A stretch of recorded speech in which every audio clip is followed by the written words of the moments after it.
advice on the future of that controversial Birds Point levee. Will they or won't they blow it? I'm joined now on the phone live by Jim Pogue with the Army Corps of Engineers. Good afternoon, Jim, and what is the very latest?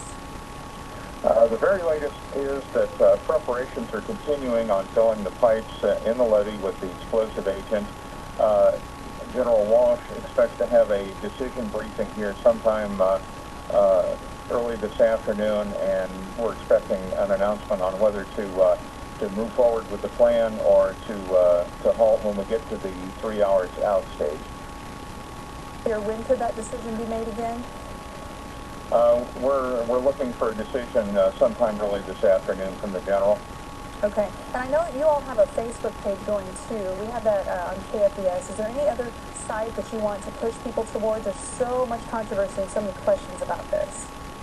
Sure, we have a Facebook page up, we have Twitter up, and you can also sign up for email alerts, and we're doing all we can to get the word out as much as possible. The important thing is that we want to make sure that everyone is out of the floodway and that no one is in danger there. All right, we thank you for your time, and of course Heartland News is monitoring this online and of course throughout the rest of the day here on KFVS, so keep it right here and keep it locked to KFVS. Tonight, the Army Corps of Engineers is taking the next steps toward operating the Birds Point, New Madrid floodway. Major General Michael Walsh of the Mississippi River Commission has now directed crews to move barges with explosives to move across the river at Wycliffe to Birds Point and load the pipes in the levee with the slurry mix. That was said to take about 20 hours. Walsh said he is constantly monitoring the situation. The next and final step would be to activate the floodway by artificially breaching the levee. He explains the three things he is taking into consideration right now before pulling the trigger on this project.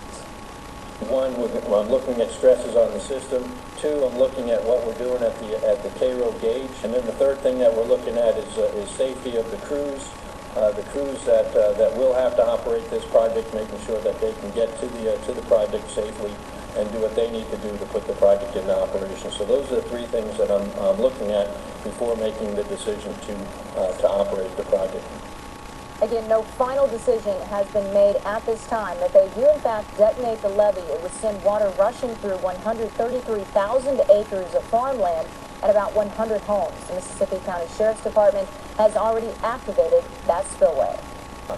The situation has people on both sides of the river on edge, as you can imagine. Holly Brantley joins us live tonight from East Prairie. And Holly, how are people there reacting to this news?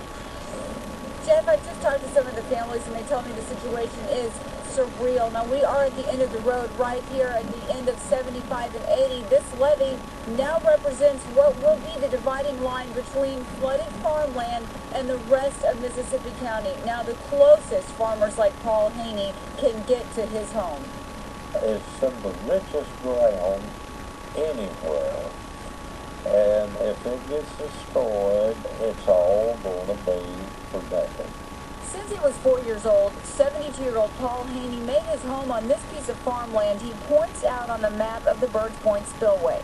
When we met with him Monday afternoon, Haney anxiously awaited word on whether or not the Corps would blow the levee at Birds Point.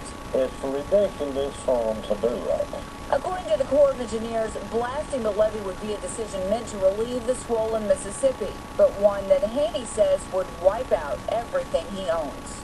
It remains to be seen what it will do to the farmland.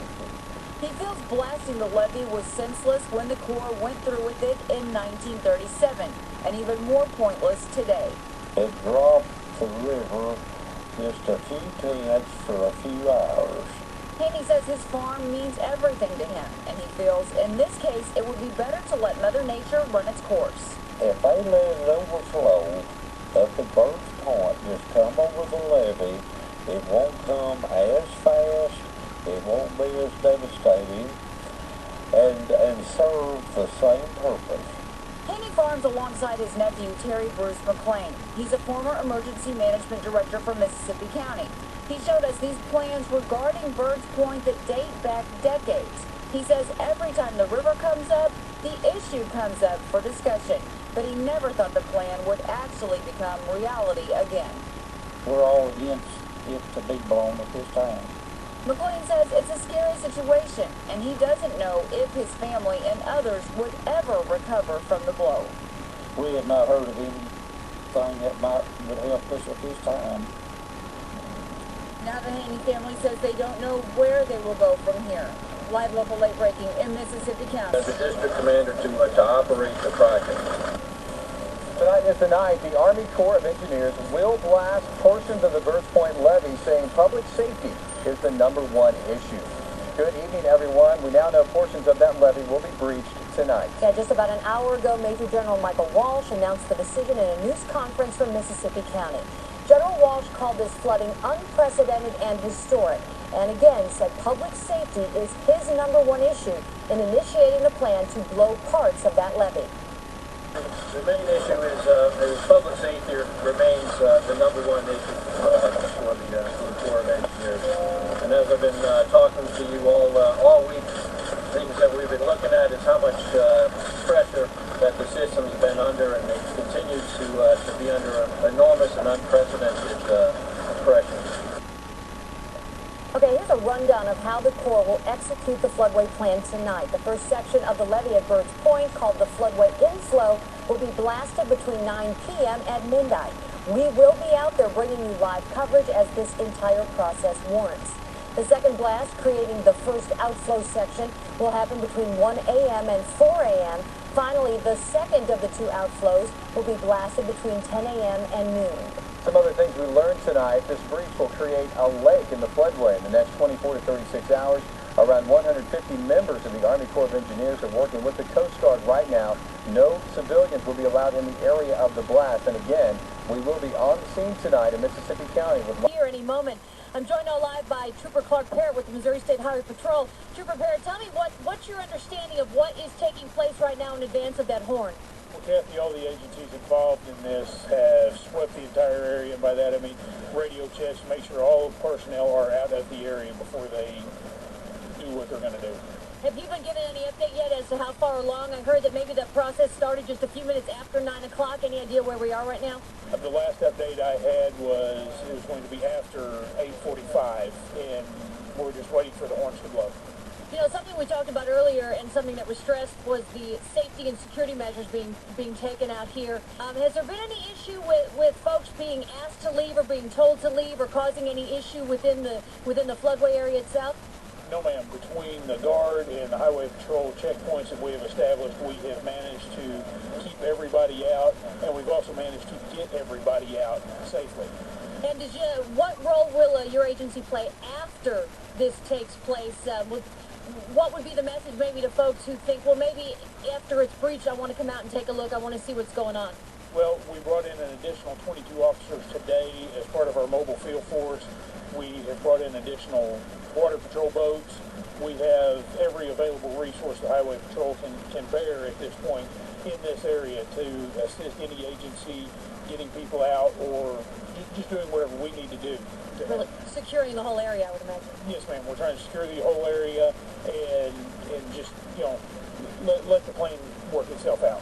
All right, Trooper Parrott, thank you so much for your... If the countdown's right, like you said a few minutes ago, she had thought it would be 2 minutes or less, so we don't want to pull away, obviously, from it if it's about to happen there and create basically a lake there in Mississippi County. Yeah, and a lot of people worried about the area that's going to be flooded. The floodway is going to create a lake in the next 24 to 36 hours. Some folks worried about the secondary levee that's protecting East Prairie and Charleston. And Kathy, have you gotten any more indication as far as a timeline? No, again, Jeff, once this happens, I'm told that Colonel Verdi Reichling, who's the commander of the Memphis district, will come over here near our camera, as a matter of fact, and give us all an update as to what happens next, so we'll be sure and ask that question. In the meantime, if you were watching at 9 o'clock, the presiding commissioner of Mississippi County, Carlin Bennett, told us that there was already an effort to try to help some of the farmers recoup the losses that they will receive from this flood situation, because again, as the Corps said, this is not a man-made flood event. This is a God-made flood event that the Army Corps of Engineers is managing in the best possible way. We're looking out into the distance, still waiting for some indication as to when this will take place.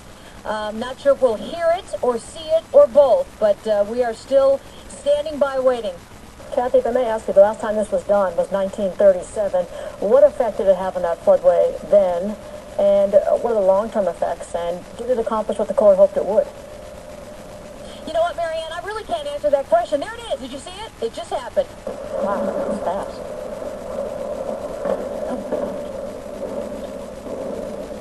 Pause for a second.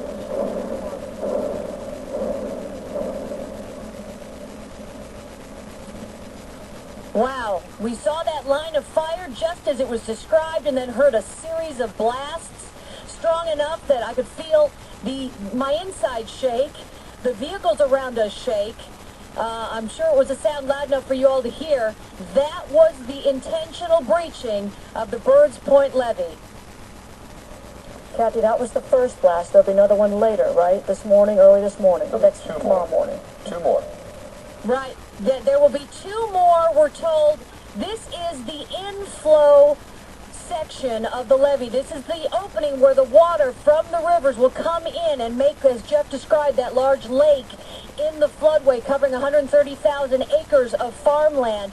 And then later on, initially we were told between 1 a.m. and 4 a.m., they will open the first of two outflow sections, smaller sections of the levee. And then the second outflow section will be later on tomorrow morning. If you look out in the distance... To recap again real quickly, just a few minutes ago, right after 10 o'clock, the first portion of the Birds Point levee was blown, and we want to let you listen to that explosion one more time. Take a look at this video. We can't answer that question. There it is. Did you see it? It just happened.